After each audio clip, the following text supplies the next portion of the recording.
కూటమి ప్రభుత్వం ఏడాది పాలన మీద వాళ్ళు నిన్న ఒక కార్యక్రమం ఏర్పాటు చేసినారు. ఆ కార్యక్రమం పేరు సుపరిపాలనలో తొలి అడుగు అని చెప్పేసి ఒక కార్యక్రమాన్ని నిర్వహించారు. ఆ సభలో పవన్ కళ్యాణ్ గారు మామూలుగా రెచ్చిపోయాడు. మామూలుగా రెచ్చిపోలే. ఈ సంవత్సర కాలంలో వాళ్ళు ఏం మంచి చేశారో అది చెప్పుకోవాలి, కానీ అక్కడ కింద మంత్రులు, ఎమ్మెల్యేలు, ఐఏఎస్ ఆఫీసర్లు, ఐపీఎస్ ఆఫీసర్లు అంతా కూడా కూర్చోండరు. మన పవన్ కళ్యాణ్ గారు మళ్ళీ ఊగిపోతూ ఆయన డిప్యూటీ సీఎం అని చెప్పేసి మర్చిపోయినట్టుగా ఉన్నాడు. ఇంకా సినీ యాక్టర్గానే బిహేవ్ చేస్తున్నాడు. మామూలుగా ఊగిపోలే. రెచ్చగొట్టే వ్యాఖ్యలు మామూలు కూడా కాదు. ఒకసారి మీరందరూ కూడా చూడండి. పవన్ కళ్యాణ్ గారు మాట్లాడినటువంటి సుభాషితాలు, గతంలో మాట్లాడినటువంటివి ఇప్పుడు మాట్లాడుతున్నటువంటి సుభాషితాలు ఒకసారి వినండి. గొంతుకులు కూసేస్తాం. సినిమాలు చెప్పడానికి చాలా బాగుంటాయి ఇవి. నేను సినిమాల నుంచి వచ్చిన వాడిని. సినిమాలు చెప్పడానికి చాలా బాగుంటాయి. నిజ జీవితంలో నమ్మి మోసపోకండి. తప్పు తీసుకొని పళ్ళు రాళ్ళ కొడతాను కొడకల్లారా. ఒక్కొక్కడికి చెప్తున్నాను, వంట చేతోసం మెడ పిసికి తొక్కి కింద నొక్కేస్తాం కొడకల్లారా. ఇదేనంట పతివ్రత పరమాణం వండితే తెల్లారిందంట చల్లారలేదంట అంటుంది నువ్వు చెప్పేది. కాలుకు కాలు మక్కెలు ఇరగదీస్తాం, కాలుకు కాలు మక్కెలు ఇరగదీస్తాం అని చెప్పేసి పిచ్చి పిచ్చి మాటలు మాట్లాడుతూ రెచ్చిపోయాడు. ఆయన మాట్లాడిన డైలాగ్, నేను ఈ సినిమాల నుంచే వచ్చా, పిచ్చి వేషాలు వేయకండి, కాలుకు కాలు మక్కిలు ఇరగదీస్తాం, పిచ్చి పిచ్చి మాటలు మాట్లాడద్దు, మేము ఇక్కడ సరదాగా లేం, చాలా దెబ్బలు తిని వచ్చాం, అనవసరంగా మమ్మల్ని రెచ్చగొట్టకండి, మాది మెతక ప్రభుత్వం కాదు, పిచ్చి వేషాలు వేస్తే తొక్కి నారదీస్తాం అని చెప్పేసి డిప్యూటీ సీఎం హోదాలో ఉన్నటువంటి పవన్ కళ్యాణ్ గారు రెచ్చగొట్టే వ్యాఖ్యలు చేయడం మీద ప్రజలంతా కూడా ఒకసారి ఆలోచన చేయాలి. ఆయన మాట్లాడిన మాటలే. ఇదే పవన్ కళ్యాణ్ గారు గతంలో ఏం మాట్లాడాడు ఆ వీడియోలో చూశారు కదా. అప్పుడు అలానే మాట్లాడాడు, ఇప్పుడు అలానే రెచ్చగొట్టే వ్యాఖ్యలు చేస్తున్నాడు. మరి వీళ్ళు సుపరిపాలన అంట, వీళ్ళు శుద్ధ పూసలు అన్నట్టు బిహేవ్ చేస్తున్నారు. గతంలో కూడా మనం చూసాం, కాంగ్రెస్ నాయకులను పంచెలు ఊడగొట్టి పరిగెత్తిస్తా అని చెప్పేసి ఎవరో అన్నది మనకంతా కూడా గుర్తుంది కదా. ఎన్నికల వేదికల మీద ఊగిపోయి ఏ విధంగా రెచ్చిపోయాడో కూడా మనం చూసాం. మనల్ని ఎవడరా ఆపేది అన్నది ఎవరో, భయం అంటే ఏమిటో చూపిస్తాను అన్నది ఎవరో, తొక్కి నారతీస్తామని చెప్పేసి మాట్లాడేది ఎవరు. ఇవన్నీ కూడా సందర్భోచితంగా ఎన్నికల ప్రసంగాల్లో మాట్లాడింది పవన్ కళ్యాణ్ గారు కాదా? మరి ఇప్పుడేంటి ఎన్నికల ప్రసంగాల్లో పద్ధతుల గురించి మాట్లాడుతున్నాడు. నిజానికి జగన్మోహన్ రెడ్డి గారి సభలో జగన్మోహన్ రెడ్డి గారు ఎక్కడా కానీ రఫా అని చెప్పేసి మాట్లాడలేదు. ఎవరో ఒక వైఎస్ఆర్ కాంగ్రెస్ పార్టీ అభిమాని కాదు, తెలుగుదేశం పార్టీ అభిమాని వైఎస్ఆర్ కాంగ్రెస్ పార్టీ మీటింగ్లోకి వచ్చి ప్లకార్డు పట్టుకున్నాడు. దాన్ని జగన్మోహన్ రెడ్డి గారు ప్రసంగం మాదిరిగా ప్రచారం చేస్తున్నారు, అది వేరే సంగతి. అసలు ఆ అభిమాని, ఆ కార్యకర్త ఎందుకు అలా పట్టుకోవాల్సి వచ్చింది? తాము అధికారంలోకి వస్తే అలా చేస్తామని చెప్పేసి ఎందుకు అనాల్సి వచ్చింది?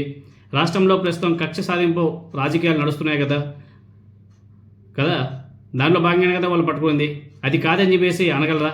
కళ్ళ ముందు కనిపిస్తుంది కదా చాలా స్పష్టంగా. కక్ష సాధింపు రాజకీయాలు నడుస్తూ ఉంటే వాటిని సహించలేక తాము అధికారంలోకి వస్తే సంగతి చూస్తామని చెప్పేసి అర్థం వచ్చేలా ప్లకార్డు పట్టుకుంటే దాన్ని జగన్మోహన్ రెడ్డి గారికి ఆపాదించి క్యారెక్టర్ అసాసియేషన్ చేయడం ఎంతవరకు సమంజసం? దీనికి పవన్ కళ్యాణ్ గారు గొంతు కలపడం ఎంతవరకు కరెక్టు? గత ప్రభుత్వ హయాంలో తాము బాధపడ్డామనే కదా లోకేష్ తన రెడ్ బుక్లో అందరి పేరు రాస్తున్నామని చెప్పేసి చెప్పింది. దానికి అనుగుణంగా చర్యలు తీసుకుంటున్నది. పైగా కేవలం తెలుగుదేశం పార్టీ జనాలు తిరిగితే జనాలకు పట్టకపోవచ్చు. అదే కనుక షర్మిల, పవన్ కళ్యాణ్ ఇలా మిగిలిన వారు కూడా గొంతు కలిపితే వేరుగా ఉంటుంది. అదే జరుగుతుంది ఇప్పుడు కూడా. సేమ్ యాస్టేజ్గా నడుస్తుంది వ్యవహారం అంతా కూడా. అదేవిధంగా ఇంకా పవన్ కళ్యాణ్ గారు చాలా మాట్లాడారు. ఆయన గురించి చెప్పుకుంటా పోతే ఇంకో మాట్లాడాడు పవన్ కళ్యాణ్ గారు. అధికారంలో 15 నుంచి 20 సంవత్సరాలు కూటమి అధికారంలోనే ఉంటుందని చెప్పేసి కూడా మాట్లాడాడు. అధికారంలో ఉన్నవారంతా కూడా రాబోయే కాలం అంతా తామే అధికారంలో ఉంటామని చెప్పేసి చెప్పుకోవడం మామూలే. AP deputy CM Pawan Kalyan కూడా ఇందుకు మినహాయింపు ఏం కాదు. అయితే పవన్ కళ్యాణ్ ప్రకటనలు మాత్రం భలే ఉంటాయి. ఎందుకే పవన్ కళ్యాణ్ చెప్పింది ఏంటి? తక్కువలో తక్కువ రాబోయే 15 నుంచి 20 సంవత్సరాల పాటు కూటమి ప్రభుత్వమే అధికారంలో ఉండాలని చెప్పేసి మాట్లాడుకున్నారట. ఎవరితో అంటే కూటమి పార్టీలన్నీ కలిసి మాట్లాడుకున్నారట. గమ్మత్తు చూడండి. ఇంతకీ ఈ మాటలు మాట్లాడుకోవడం ఎవరు? ప్రజలు మాట్లాడుకోవాలి. వీళ్ళు ఈ 3 పార్టీలు కలిసి మాట్లాడుకోవడం ఏంటో మనకైతే అర్థం కావడం లేదు. ప్రజాస్వామ్యంలో అధికారం కావాలంటే ప్రజలతో మాట్లాడుకోవాలి, కానీ ఇలా ఈ కూటమి కట్టినటువంటి పార్టీలు మాట్లాడుకుంటే సరిపోతుందా? సరే, కూటమి పార్టీలన్నీ రాబోయే 15 నుంచి 20 సంవత్సరాల పాటు కలిసి గట్టుగా ఉంటాయని, అంతా కలిసి రాబోయే రోజుల్లో చంద్రబాబు నాయుడు గారిని, ఆ తర్వాత లోకేష్ గారిని సీఎంగా చేస్తారని చెప్పేసి అనుకుందాం ఫర్ సపోజ్. అయితే గత 15-20 సంవత్సరాల్లో ఈ కూటమి పార్టీలు ఎన్నిసార్లు జట్టు కట్టాయి, ఎన్నిసార్లు అవసరార్థం కోసం ఒకరినొకరు వదిలించుకున్నారు అనేది కూడా జనం అందరూ కూడా చూస్తున్నారు. 2009 ఎన్నికల్లో ప్రజారాజ్యం అని చెప్పేసి అంటూ పవన్ కళ్యాణ్ గారు వచ్చారు. అప్పుడు చంద్రబాబు నాయుడు గారిని తిట్టుకుండా తిట్టాడు. ఆ తర్వాత 2014లో జనసేన అంటూ వచ్చి చంద్రబాబు నాయుడు గారితో చేతులు కలిపాడు. 2019 ఎలక్షన్ వచ్చేసరికి తన తల్లిని అవమానించారని చెప్పేసి లోకేష్ నాయుడు గారిని తెలుగుదేశం పార్టీ వాళ్ళ పచ్చ మీడియాని ఇదే పవన్ కళ్యాణ్ తిట్టాడు. మళ్ళీ 2024లో చేతులు కలిపాడు తెలుగుదేశం పార్టీతో. అంటే గత 15 ఏళ్లలో ఇన్నిసార్లు పవన్ కళ్యాణ్ రాజకీయం కూడా మలుపులు తిరిగింది. అయితే ఇప్పుడు రాబోయే 15 కాదు 20 ఏళ్ళు తమ కూటమి ఉంటుందంటూ చెప్తున్నారు. అయితే తెలుగుదేశం పార్టీ ఏం తక్కువేం కాదు. చంద్రబాబు నాయుడు గారి అధ్యక్షతన ఎన్నిసార్లు ఆ పార్టీ కూటమిలో మార్చిందో లెక్క పెట్టడం కూడా చాలా కష్టం. మరి చంద్రబాబు నాయుడు గారు, పవన్ కళ్యాణ్ ట్రాక్ రికార్డు ఇలా ఉంది. మరి ఇలాంటి ట్రాక్ రికార్డు కలిగినటువంటి కూటమి నేతలు, ప్రత్యేకించి పవన్ కళ్యాణ్ పదే 15 నుంచి 20 ఏళ్ళు మాదే అధికారం అని చెప్పేసి మాట్లాడుకుంటున్నామని చెప్పేసి మాట్లాడడం ఎంతవరకు సమంజసం మనకైతే అర్థం కావడం లేదు. ఇక్కడ గమనించాల్సిన విషయం ఏమిటంటే, ఈ 15 ఏళ్ళు 20 ఏళ్ళు కూటమి కొనసాగడం గురించి చంద్రబాబు నాయుడు గారు కానీ, లోకేష్ నాయుడు గారు కానీ ఎప్పుడు కూడా మాట్లాడలేదు. ఆఖరికి బీజేపీ వాళ్ళు కూడా ఇలాంటి ప్రకటనలు చేయరు. ఇలాంటివి చేసేది పవన్ కళ్యాణ్ గారు మాత్రమే. రేపు సెంట్రల్లో కాంగ్రెస్ పార్టీ అధికారంలోకి వస్తే, నెక్స్ట్ సెంట్రల్లో కాంగ్రెస్ పార్టీ అంటే ఇండియా కూటమి అధికారంలోకి వస్తే చంద్రబాబు నాయుడు గారు కాంగ్రెస్తో కలిసిపోతాడు. అప్పుడు పవన్ కళ్యాణ్ వెళ్ళి కాంగ్రెస్తో కలుస్తారా? కలవడు కదా. మరి ఎలా ఉంటాయి? కాబట్టి రాజకీయాలు అనేవి ఏ రోజుకి ఆ రోజు మారిపోతూ ఉంటాయి. అదంతా కూడా అధికారంలో ఎవరు ఉండాలనేది చెప్పాల్సిందే ప్రజలు, మీ నాయకులు కాదు, మీ కూటమి వాళ్ళు కాదు. తర్వాత ఇంకొక పాయింట్ కూడా చెప్పాడు పవన్ కళ్యాణ్ గారు. ఇంకొక పాయింట్ ఏంటంటే, జగన్మోహన్ రెడ్డి గారి గురించి మాట్లాడాడు. ఏమని మాట్లాడాడు?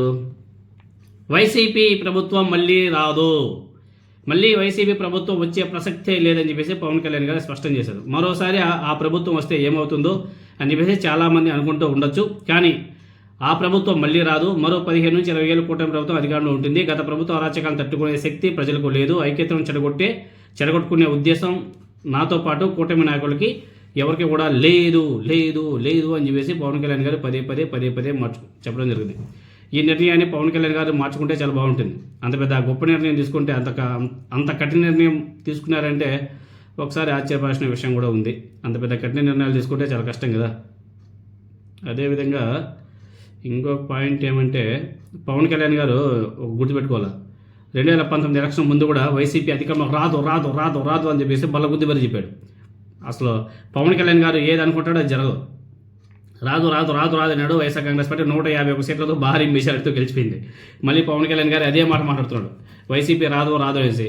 అయ్యో రామా, పవన్ కళ్యాణ్ గారు అలా అన్నారంటే 2029లో వైఎస్ఆర్ కాంగ్రెస్ పార్టీ అధికారంలోకి వచ్చేస్తుందేమో అనేసి వైసీపీ వాళ్ళు కూడా మాట్లాడుకుంటున్నారు.